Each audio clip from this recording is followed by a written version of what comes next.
कर्मों का फल जरूर मिलता है। एक गांव में एक किसान उनके परिवार के साथ रहता था। किसान और उनका परिवार एक संत महात्मा की सेवा किया करता था और संत महात्मा के उपदेश पर उनका परिवार जरूरतमंद लोगों की सेवा किया करता था।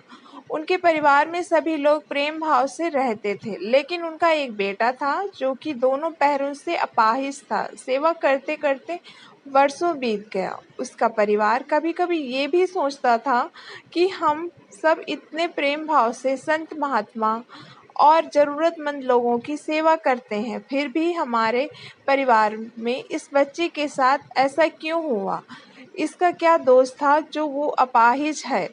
एक दिन की बात है जब संत महात्मा के सत्संग चल रहा था। हजारों लाखों श्रद्धालु उस सत्संग में बैठे हुए थे। संत महात्मा ने अपने प्रवचन पूरा करने के बाद कहा कि इस पूरे प्रवचन के विषय में अभी भी किसी के मन में कोई शंका हो तो वो बताए। हजारों श्रद्धालुओं के बीच उस अपाहिज पुत्र के पिता ने संत महात्मा से एक सवाल किया कि हे महात्मा, हम सब निस्वार्थ भाव से जरूरतमंद लोगों की सेवा करते हैं और हमारा पूरा परिवार अहिंसा के मार्ग पर चलता है।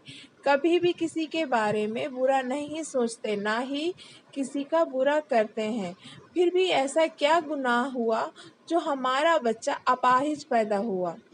फिर गुरु ने जवाब दिया, वैसे तो यह बात नहीं बता सकता, फिर भी आपके मन में दुविधा है तो सुनो।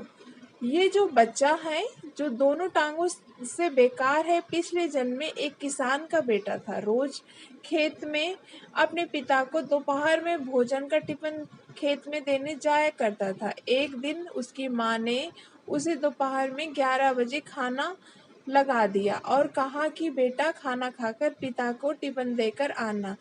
उसकी माँ ने खाना परोसकर थाली में रखा। इतने में उसके किसी दोस्त ने आवाज लगाई तो वो खाना वहीं छोड़कर अपने दोस्त की बात करने बाहर चला गया। इतने में एक कुत्ता घर में घुस आया और उसने थाली में मुंह डाला और रोटी खाने लगा।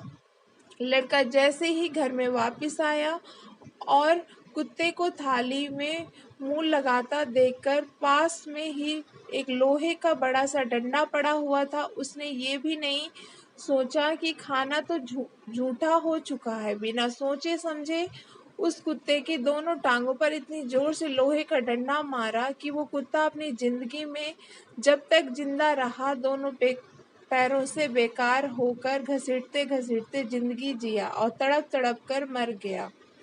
ये उसी कुत्ते की बद्दुआ का फल है जो इस जन्म में ये दोनों टांगों से अपाहिज पैदा हुआ है। संत महात्मा ने कहा, पुत्र, इस संसार में इंसान को अपने अपने कर्मों का फल भुगतना ही पड़ता है। दोस्तों, आपको ये कहानी पसंद आई हो तो हमारे चैनल को लाइक कर